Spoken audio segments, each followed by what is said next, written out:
Welcome back to Bold Predictions, and today we're talking about the Miami Hurricanes. And this was a pretty spicy, bold prediction, and then I looked at the schedule and I was like, okay, hey, maybe it could happen. So, Miami wins the ACC championship.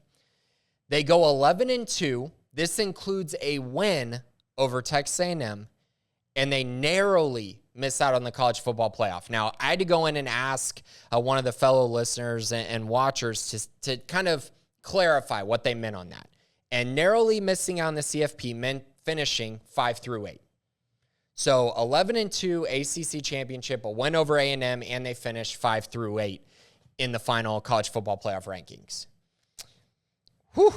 That is high expectations for Mario Cristobal and Tyler Van Dyke, the quarterback. There are a ton of expectations on them already, and there's a ton of momentum in this Miami program. Don't get it twisted. There is a lot of momentum, great recruiting going on. They have a stellar quarterback. They have a coach who I actually have quite a bit of confidence in. I do think Mario Cristobal can get Miami back to where they have been historically. Maybe not what they were in the early 2000s, but much more to the place where they're competing every single year in the ACC. So let's kind of look at this a little bit. The Coastal is wide open for Miami. So let's start there. I think if you look at the Coastal Division, they definitely have an opportunity to rack up some wins, and I think they're probably going to win the Coastal, and I don't think that's a very crazy bet. Let's put it that way. So if you look in conference, they have North Carolina to start conference play, at Virginia Tech, Duke, at Virginia, Florida State, at Georgia Tech, at Clemson, and then Pitt at the end of the year. That is really not a gauntlet. I mean, there's no NC State on this schedule, which is really favorable. I think NC State's going to be a pretty good team this year.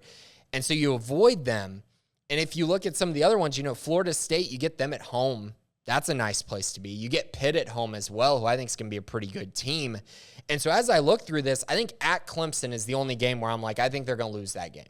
I think that's going to be a tough one to win. That's probably going to be a loss. So that's one conference loss. And if I look through the others, I can definitely see them winning every other game on their schedule in conference play. And I actually think they're probably going to be favored in every single one as well, which I find very interesting once I dove a little bit deeper in this schedule.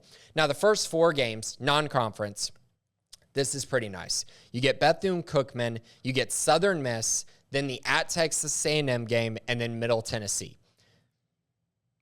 I mean, that's three for sure wins, right? I mean, they're going to win those three of those games. Then you got the at Texas A&M game. Now, I want to mention this clarifies that they are going to beat A&M.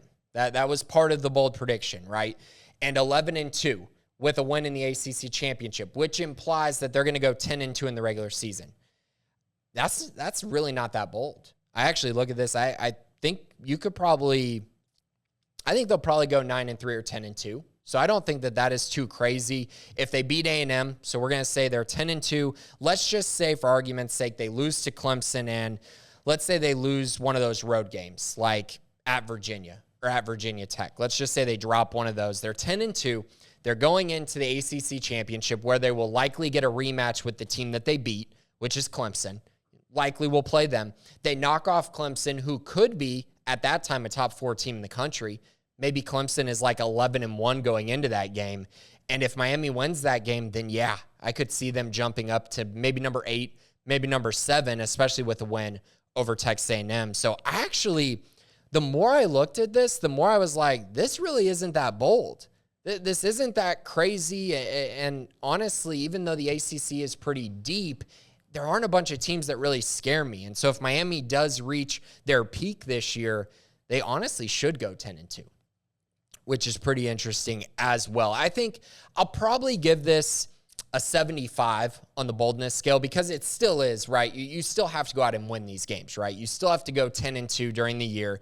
You still have to beat A&M, which actually probably makes this even crazier. So you know what? I'm going to change this, because you got to beat A&M as well. I'm going to make this an 85, a solid B on the boldness scale. They got to go out, take care of business, and prove something that they haven't done in recent years. And also Mario Cristobal has to prove something in year one as a head coach. So 85B on the boldness scale for Miami, winning the ACC, going 11-2, beating A&M, and narrowly missing out on the college football playoff. So that's it for this week. Next week, we will talk more bold predictions, more of y'all's bold predictions. So please send those over when you get a chance, because I'm excited. I'm excited to talk about some of these various teams throughout the country and hear y'all's thoughts on some of the more bold predictions going into the college football season. But for Grayson Grunefer, this is it for today. Thanks for listening.